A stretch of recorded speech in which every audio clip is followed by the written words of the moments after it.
नमस्कार, मैं हूं संजय शर्मा। आप देख रहे हैं 4 PM न्यूज़ नेटवर्क। व्यक्तिगत अनुभव से मैं एक बात तो बिल्कुल दावे के साथ कह सकता हूं। अगर आपके अंदर तानाशाही की प्रवृत्ति है, नेचर है, तो जिंदगी में आप कामयाब नहीं हो सकते। अगर आपको अपने दोस्तों को, अपने सहयोगियों को साथ लेकर चलने की कुव्वत नहीं है, तो आप बहुत दिन कामयाब नहीं हो सकते। राजनीति में अगर आप तानाशाह हैं तो हो सकता है एक टाइम तक लोग आपसे डरें, आपके कारण आतंकित रहें, बोले ना।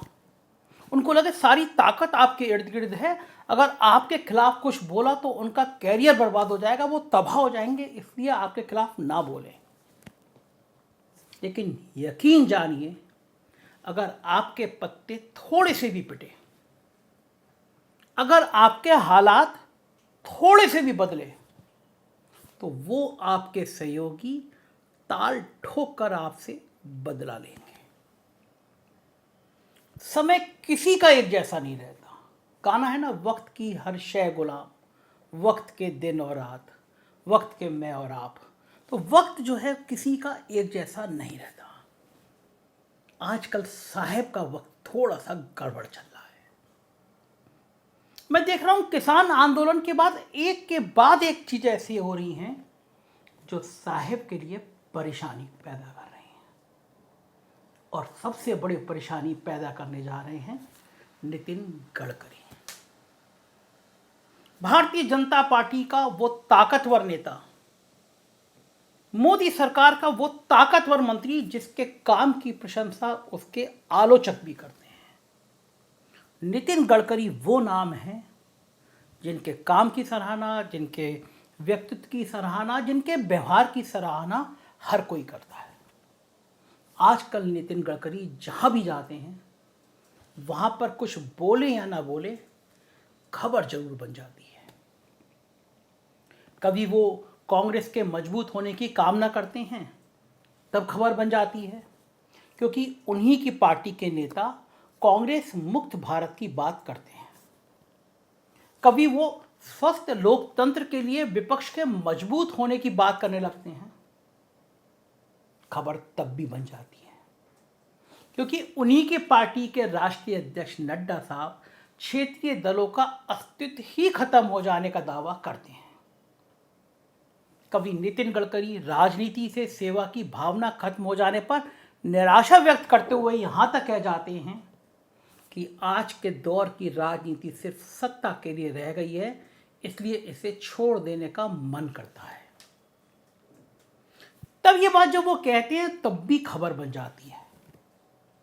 मगर अब जो खबर बन रही है वो इन सबसे ज्यादा बड़ी खबर है।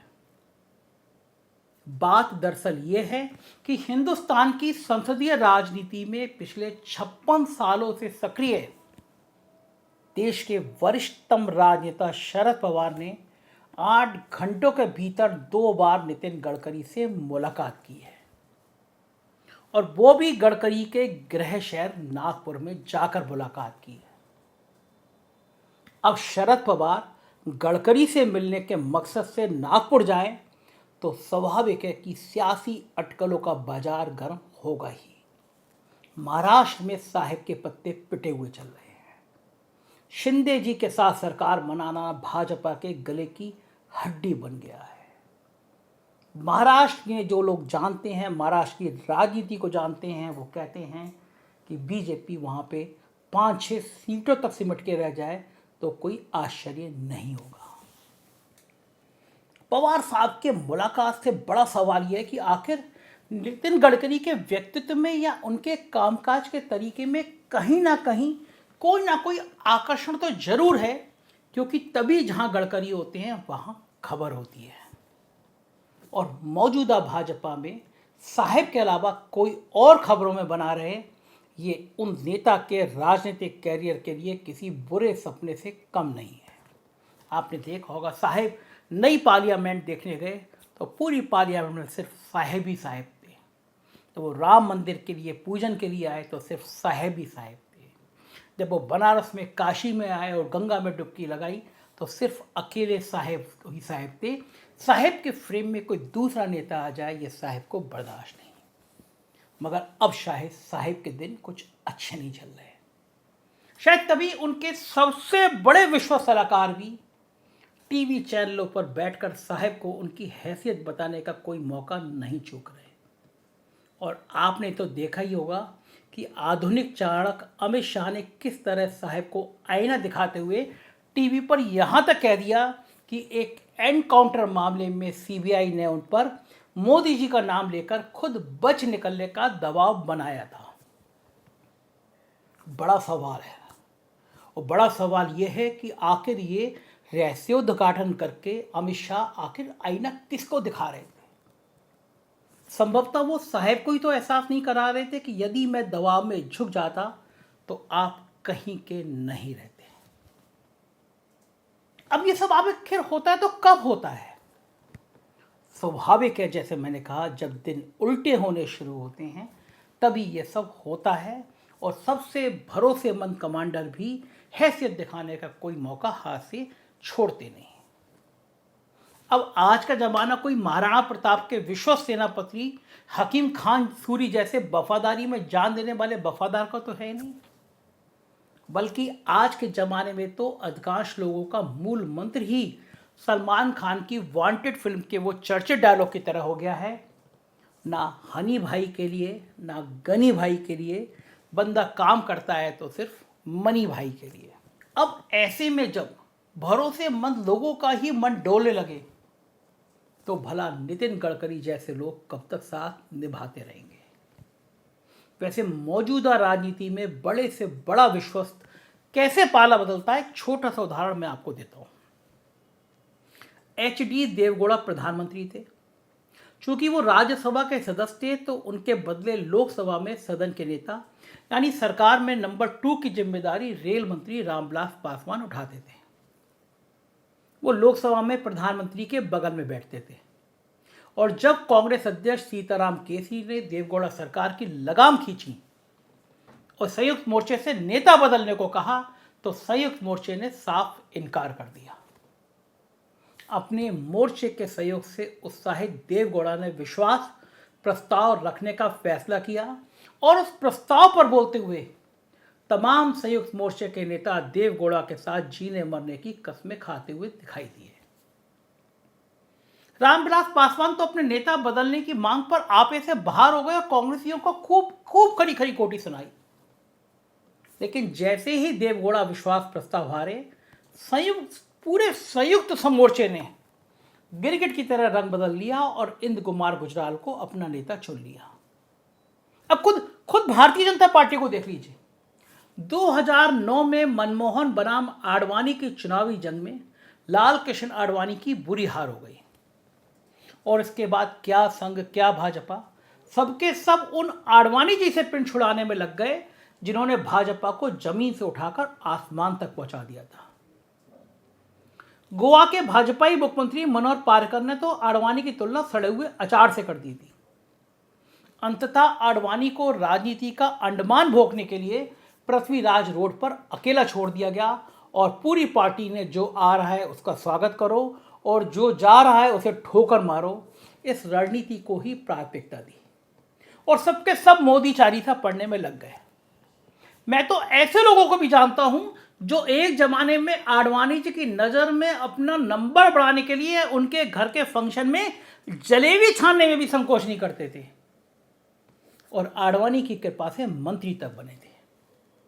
लेकिन जैसे ही मोदी युग शुरू हुआ, संसद के गलियारों में आडवाणी जी को आता देखकर रास्ता बदलना ही उचित समझते थे कि सामने पड़ने पर प्रणाम करना पड़ जाएगा।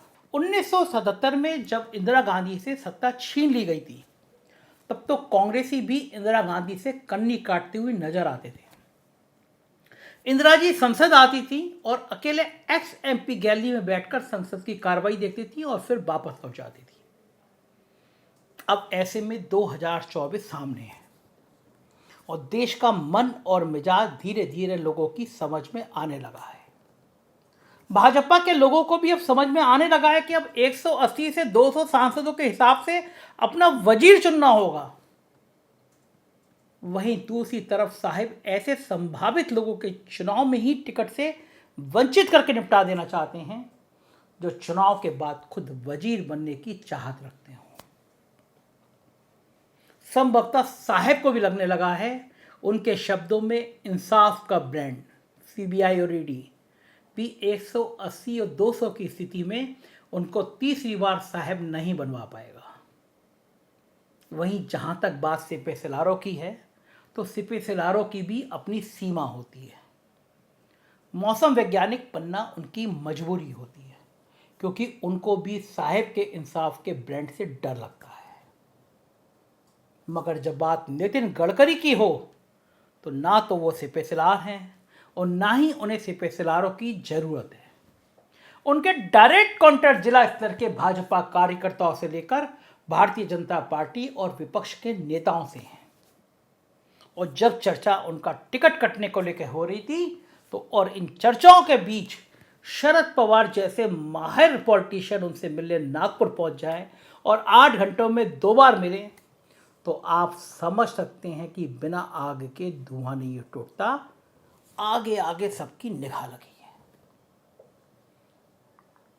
सीटें कम रह गई तो लोग अभी से चर्चा करने लगे हैं कि सीटें कम रहीं और विपक्ष के सहयोग की जरूरत हुई तो नितिन गडकरी और राजनाथ सिंह में एक की ही लॉटरी लगनी है। विपक्ष किसी भी स्थिति में इन 2 के नाम के अलावा तीसरे व्यक्ति का समर्थन करने को तैयार नहीं होगा। मैंने कहा राजनीति में वो नेता कामयाब होता है जिसके रिश्ते हर किसी से होते हैं। अब भारतीय जनता पार्टी के अंदर सालों से उठता हुआ धुआं गर्म होने लगा है, फिर से धुआं उठने लगा है। जब आप किसी चीज को दबाएंगे तो न्यूटन का साहिब की नजर में न्यूटन का नियम क्रिया की प्रतिक्रिया होती है सामने आएगा। राजनीति के इस पहलू को देखना है, समझना है तो आप गोदी मीडिया के चैनल देखना बंद कर दीजिए। ये गोदी मीडिया के चैनल आपको सिर्फ हिंदू मुसलमान दिखाएंगे, सिर्फ साहिब का चालीसा पढ़ाएंगे। देखना हो तो 4 PM देखिए, सहयोग कीजिएगा। हमारे कुछ और राज्यों में चैनल हैं, 4 PM Bihar, 4 PM Gujarat, 4 PM Karnataka और 4 PM यूपी। इन राज्यों की खबरों के लिए वो देखिएगा। शुक्रिया, थैंक यू।